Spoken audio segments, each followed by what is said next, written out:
art, inspiration can help the healing process.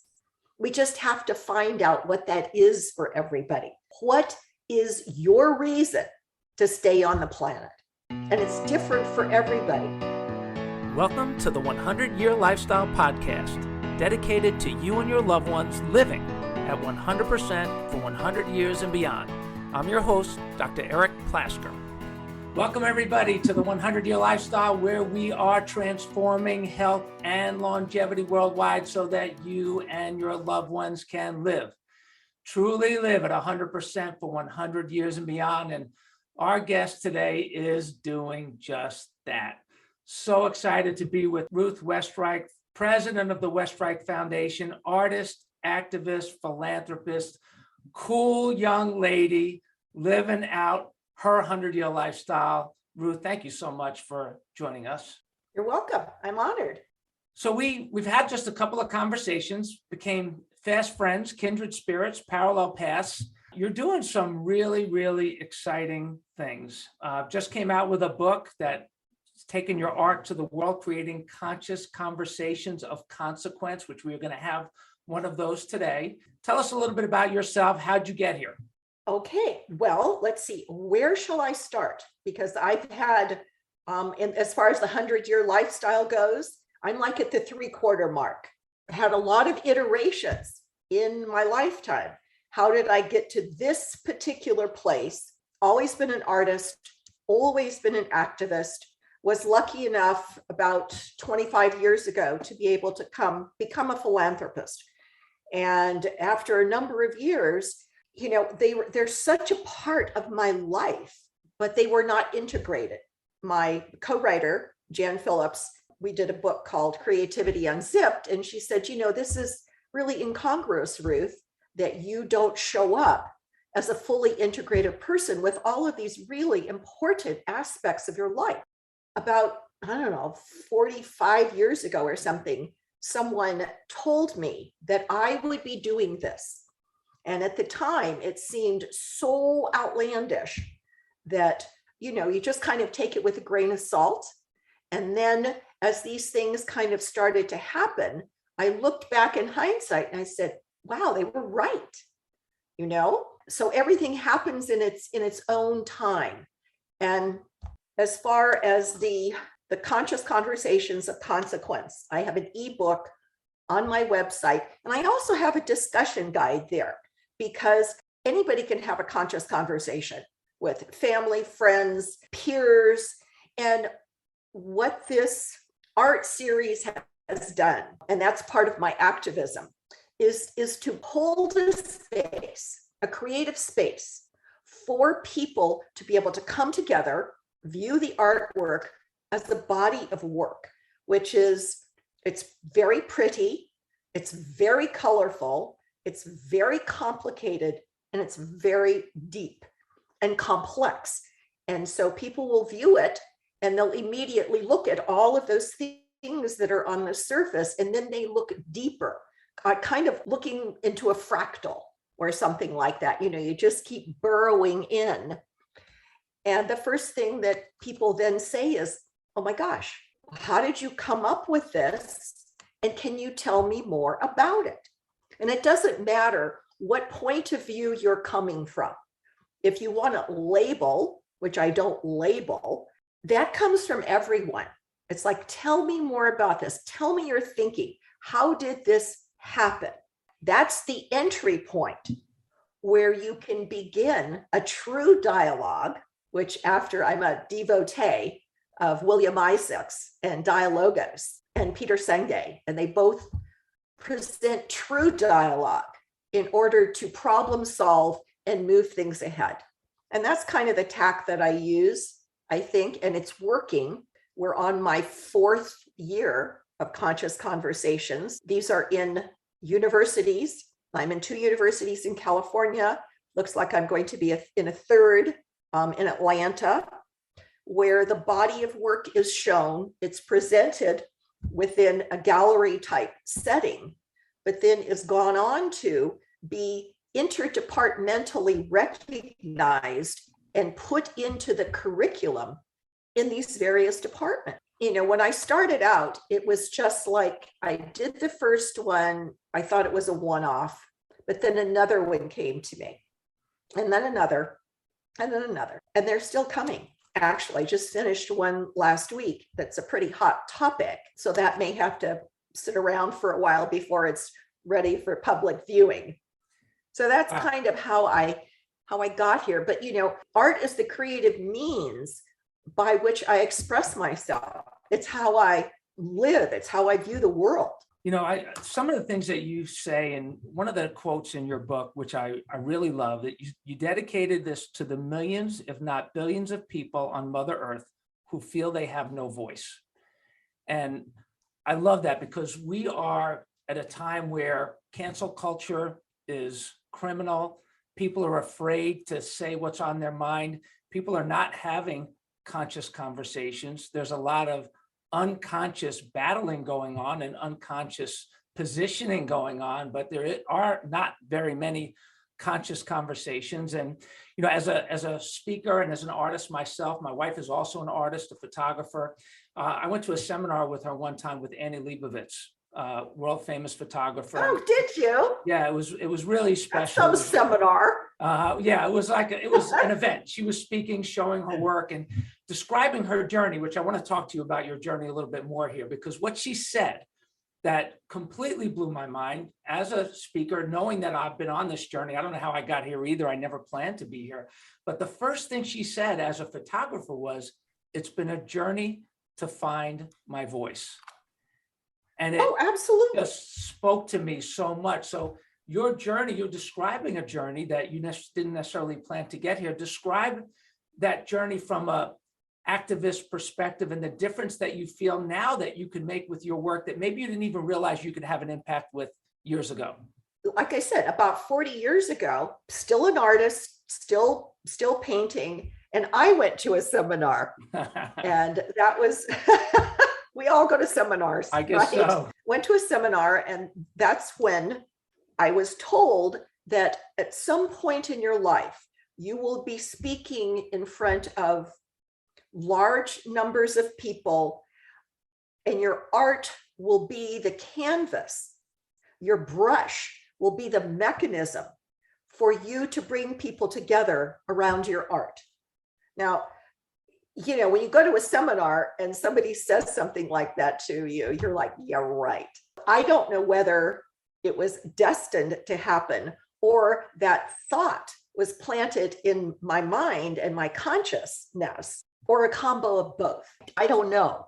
I just knew that because of the polarity, and so I'm an activist and I'm a philanthropist.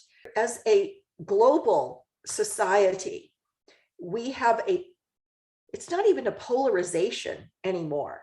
We used to think that we were just polarized. There was this side and this side.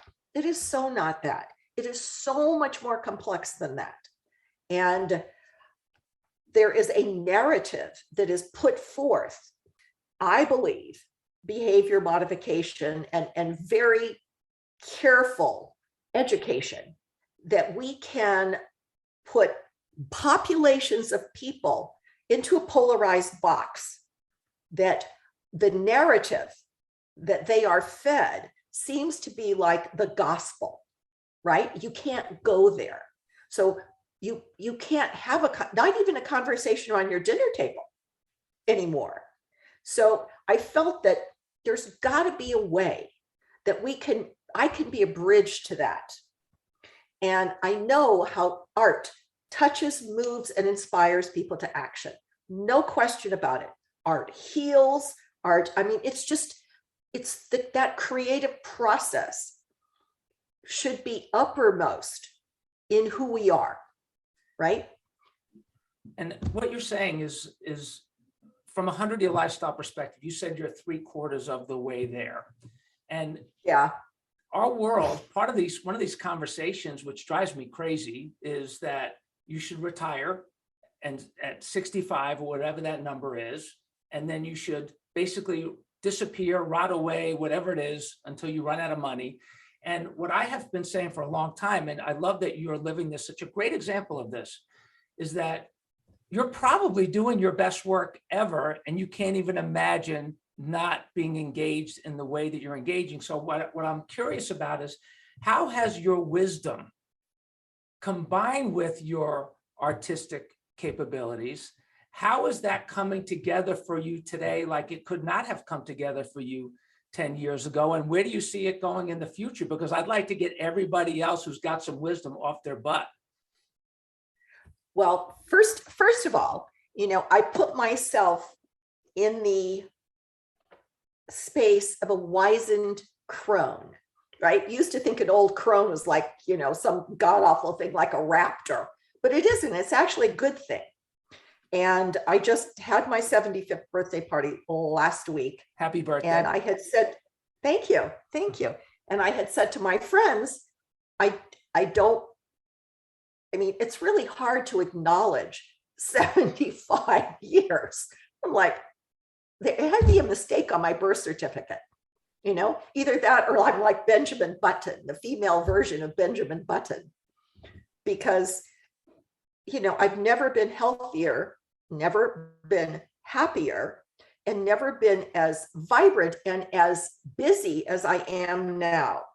And my friend said, okay, you got to show up differently, right? You are so lucky to be who you are, where you are at this time, and you need to be celebrated for that.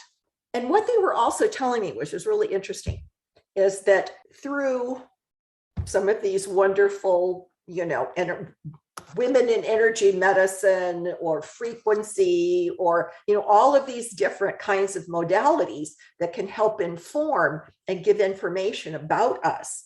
It looks like that my most productive years are last year through 81. Like, really? 81? Some of the research is coming out and saying that, your most productive decade is 60 to 70, and the second most is 70 to 80. I think you're probably, maybe your first productive is 75 to 81. I agree with you because you're got a lot of spunk and a lot of pep. And, you said something though that I think, and so I joke around with people in their 40s that think they're getting old. I say, listen, you're still in kindergarten. You're just figuring a few things out. And here you are, you're doing your thing. And you talked about, you said, I'm lucky enough. We did a podcast interview about a year and a half ago, 2 years ago, with a family, very healthy family. And they said, people will say to her and the mom all the time, you guys are just so lucky that your kids are not sick. You're just so lucky. And she said, well, yeah, we're lucky, but we're not just lucky. And I think that's so true for you, because you and I talked about, you started getting chiropractic care when you were very young. You got holistic way back, and you've kind of kept up that mindset of being holistic and working with your body's innate intelligence, taking care of it differently than the rest of the allopathic world. Talk about that, because I think people are blaming so many things on genes that have nothing to do with genes. They're making choices that are not good for them. They're following a narrative that's a multi-billion dollar narrative ad campaign, drug ad campaign narrative. Talk about not being, you're lucky, but you're not just lucky. The trajectory of my life as far as my mental, emotional, and physical health go is not lucky. I have worked really hard for a long time. Thank you. And very early on, first of all, I have to preface this by saying that, I'm from Los Angeles.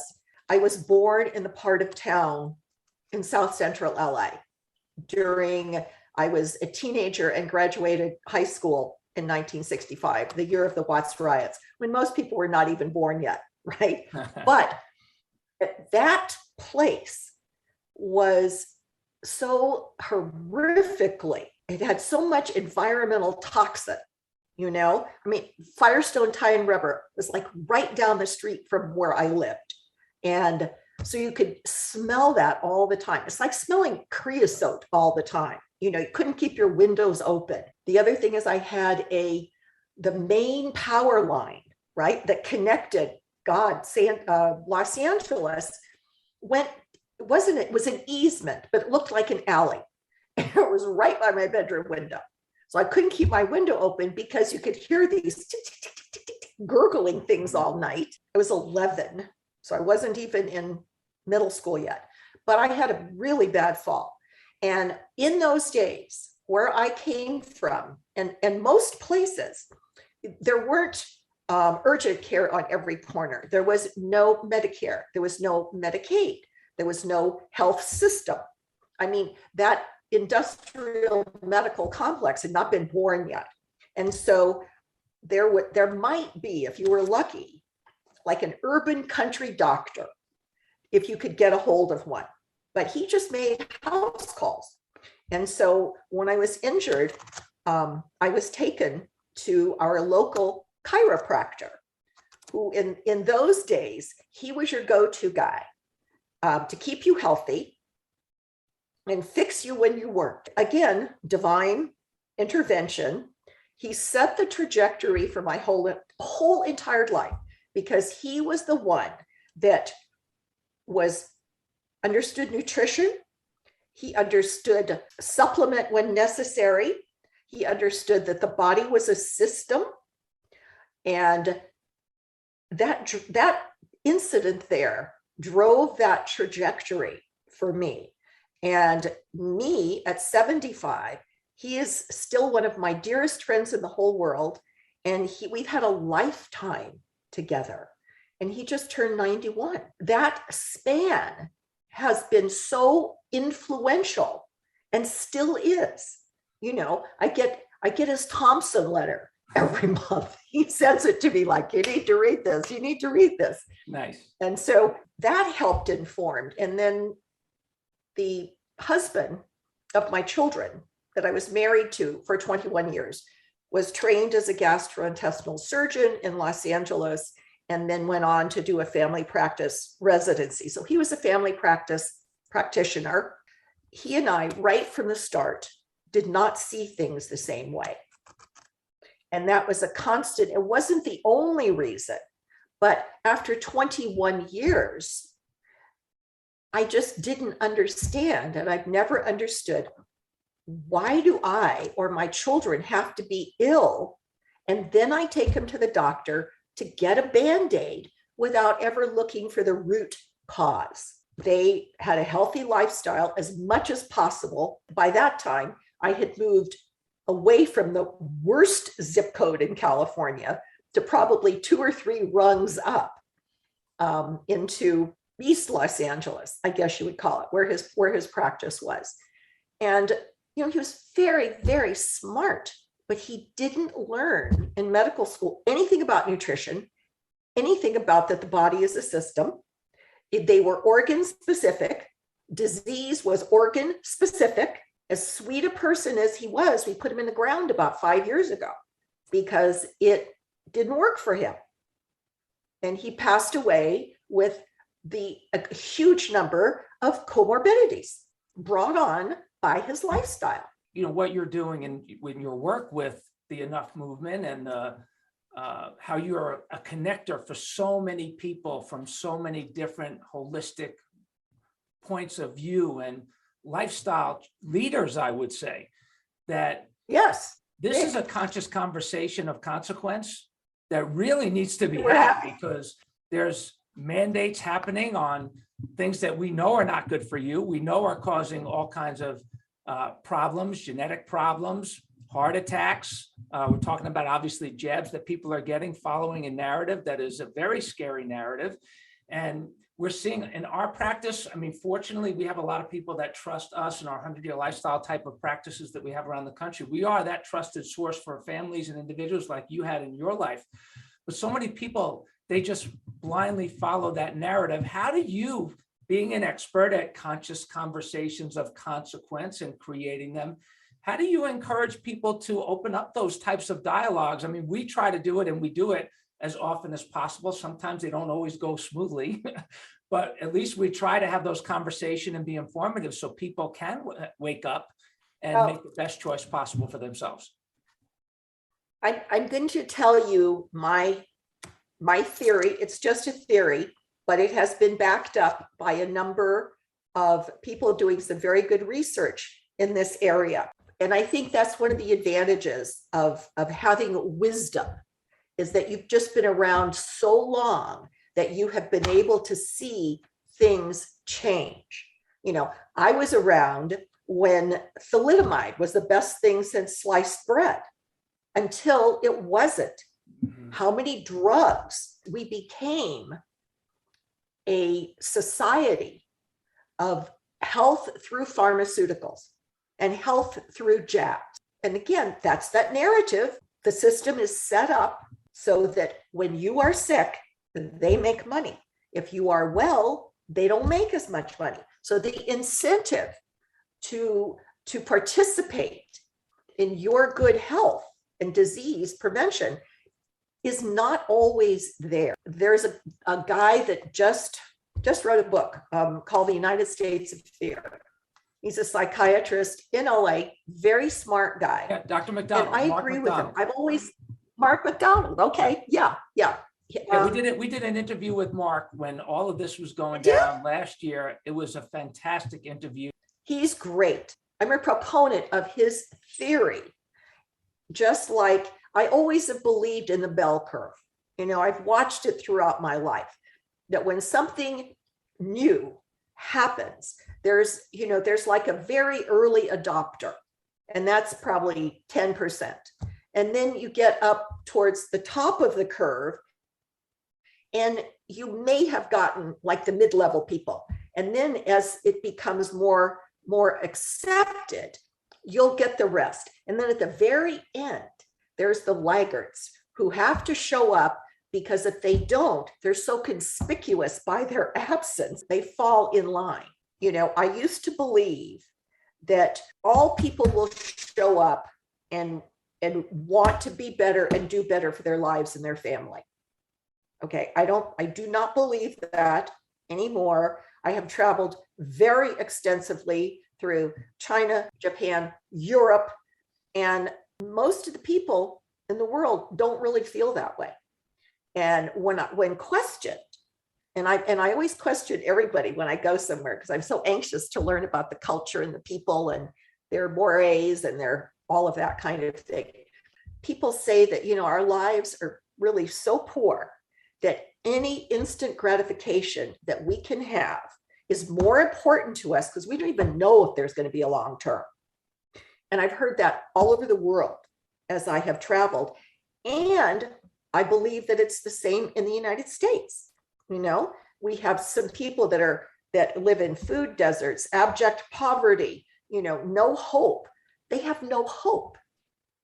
And so immediate gratification is what they have, whether it's through overeating, substance abuse. And so that percentage of people, and it's probably, your audience will probably have a fit, but it's probably, I would guess, at least 20% of the people, maybe more, right?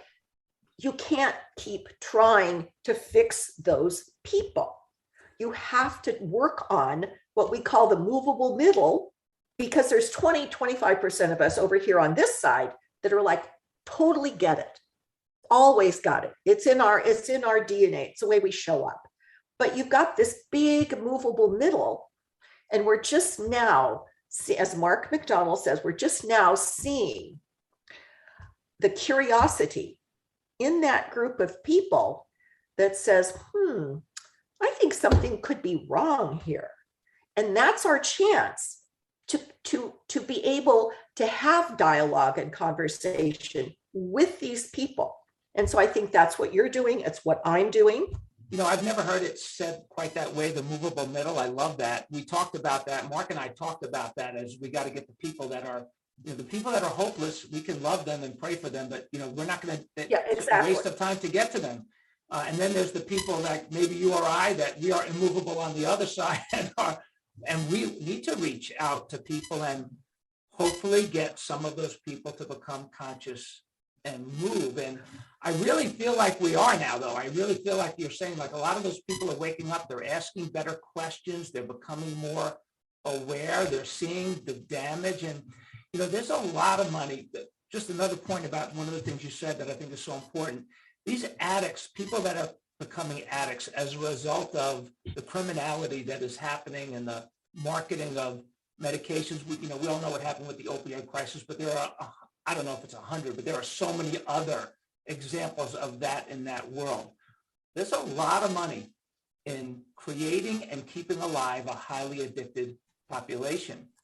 And nobody plans to be an addict. And so, those people, we have to get to those people, but there's a sense of urgency now because of what's going on, I think, that and how fast things are moving. Don't you think the sense of urgency to reach out to that movable middle has accelerated? Well, I also think, like, I'm part of Organic Consumers Association, Ronnie Cummins, who has he's been an environmental voice for decades. We have just started, along with Andre Liu at Regeneration International, we've started a global component called Regeneration Health International. And we did that because the people that I'm working with around this is Michelle Perot, who is an MD. She's one of the smartest MDs that I know. And she's basically an environmental pediatrician, right? That's her niche. And she's very well known for that. And we have Stephanie Seneff, the researcher at MIT. She's on board with us. We've got Ronnie on board with us and Andre and his group. And we're bringing in and setting up our editorial board. But what we're doing is, I don't want to read. All I do all day is, I'm barraged with things that are wrong and things that are going to destroy the planet, kill our children and grandchildren. It's like, I can't do this anymore. Yeah. People want solutions. People during this, if you're a parent and you have a child, if you've been one of the really unfortunate ones to be hurt or worse by the jab, but you're wanting solutions in today's world. So that's what we're doing. We are presenting solutions for adults and parents because I also believe that you cannot have healthy people without a healthy planet. It just doesn't work. We have nothing to draw from, and we're an ecosystem.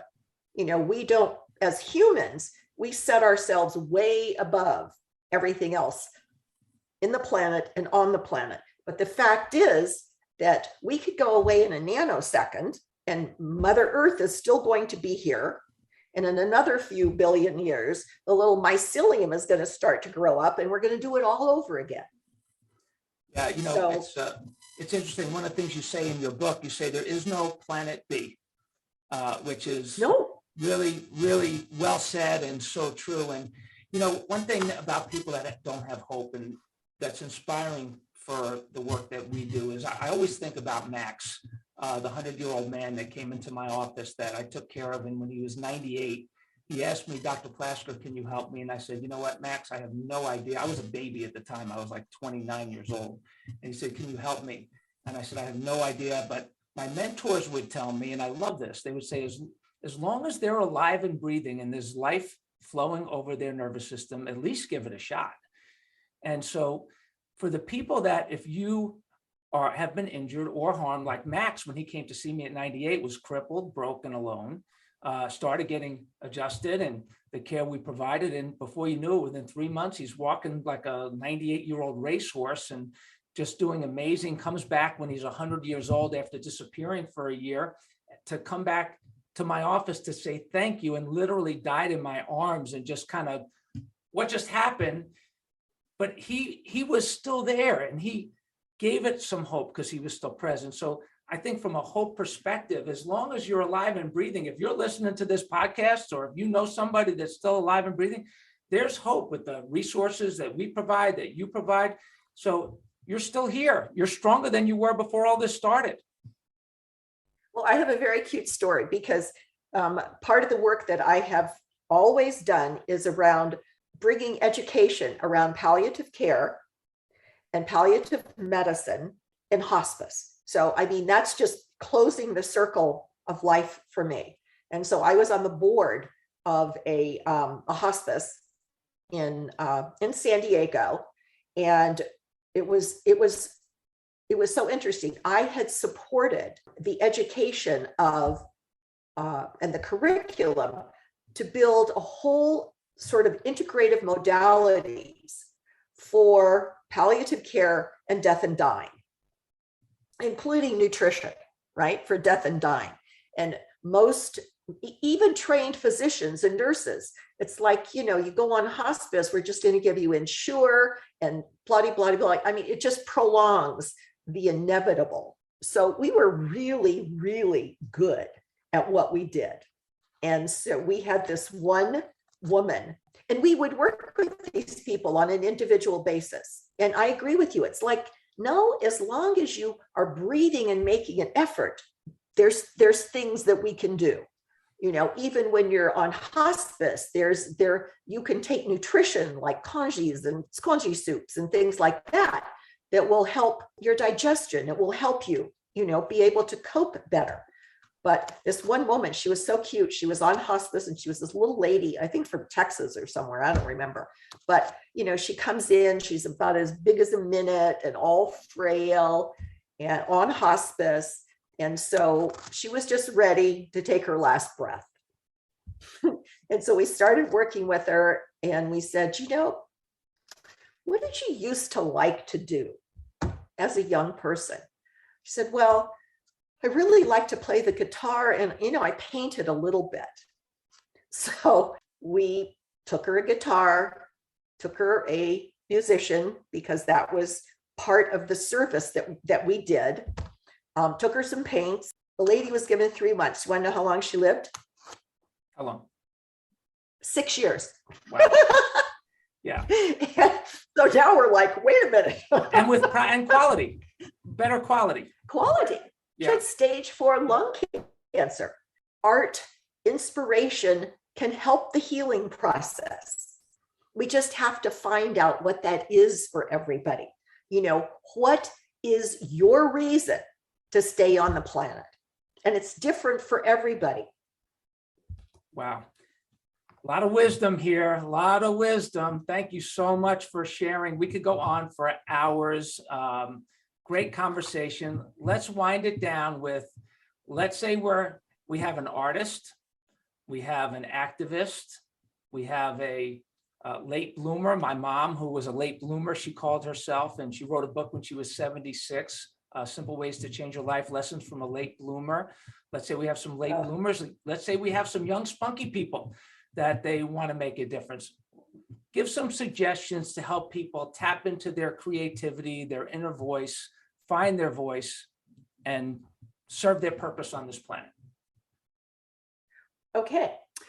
First of all, you need to be on a trajectory if you want your golden years to truly be creative and productive, right? It's very hard to show, it's not impossible, but it's very hard to show up with 4 chronic diseases and totally turn your life around to have that kind of celebration of life. You have to it takes work and effort. I have been gluten-free, dairy-free, all organic, and sugar-free and alcohol-free for as long as I can remember, period. It takes a lot more effort to be sick, though. It's a lot more work and effort to be sick and have to cope with that. Well, I just made up my mind that I would rather be healthy. I knew I couldn't do both. So I'm like, no, I pick health, and I've invested enough time in it that it has paid off for me. So I would recommend that if you value your life, you have to work to keep it. It's like a car. I'm like a car. Like I'm an old classic sort of. And so my tires are a little bit worn out. Young classic, come on. Okay, I'm a classic. But I would say that you have to, anything that you value, you want to preserve. Just like if you want to motivate people to action, do something that involves their children, because mothers show up, mothers protect. And the alternative, I watched everybody in my family of origin, didn't do any of those things.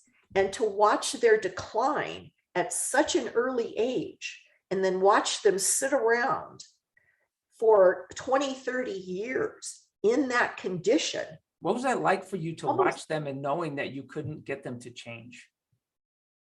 Well, I just didn't see him very much. It was just too difficult, and because everybody has a choice. And then you pass the point where I think that window closes, it's like, it's almost like being overweight. I know for myself, I can get, say, 5 or 6, 7 pounds overweight, and I can pull myself back. I can reset and say, okay, I see what's going on here, because even my joints don't feel as good with like 5 pounds on them. But you pass a certain point where you feel like it's impossible.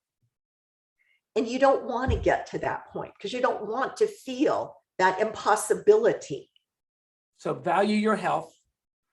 Value your health. Understand that every one of us is born as a creative being with a creative spirit. And we create our lives every day for good or for not so good. But we have input constantly. Do we go this way, that way, this way, that way? Whether it's what we're eating, what we're drinking, are we walking today? Are we exercising today? Are we in a good mind space? Am I thinking positively? Am I choosing to be happy? All of those things. And I feel like there's a finite time for this body on this planet. And for my grandchildren and my people and all of the other people that are in my sphere, I want to show up for them. Beautiful. Well, thank you for showing up for us. And really enlightening us. It's great getting to know you in this way. We appreciate all of your work, your artistry, your activism, your philanthropy, your generosity, your authenticity, and your strong voice for everything good for you. So, Ruth, closing thought, comment before we say goodbye and leave you to create on your way to a sensational century? I think the most critical thing for us today, and I mean everybody, is to choose to be in community with each other and to support each other. I think that's what we have to do today. I think there's so many areas of our lives that people think, well, we're going to go back to normal. Well, I don't think so. But I'm building something else over here in the areas of the arts, education, health, because some of these systems, they don't work anymore. And I can't keep buying into that. But I can go over here and I can create something that supports where we are now and what we want to build. But we have to do it together. We have to be in solidarity with each other. So for me, the most important thing is to build a community of like-minded people, support each other in health and well-being. Well said, beautifully said. So glad that we have been on parallel paths and our paths have connected. I got a feeling we're going to do a lot together, make a difference together. Ruth, thank you so much. Everybody, thank you so much for being here, for being a part of our community, and here's to a sensational century. Until next time, Dr. Eric Plasker with Ruth Westreich. Thank you so much for joining us on the 100-Year Lifestyle Podcast. We hope you enjoyed this episode. If you have topics that you want us to cover, people you want us to interview, maybe you have some stories that you want to share, stories of yourself, loved ones, people in your life, we would love to hear from you and share your story. Please email us at my100@100yearlifestyle.com. And remember, nobody wants to get to 100 or even 50, 60, or 70 for that matter, crippled, broke, and alone.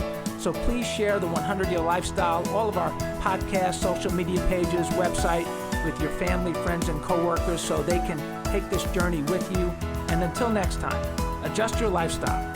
Live your best life today and every day on the road to a sensational century. Dr. Plasker signing off.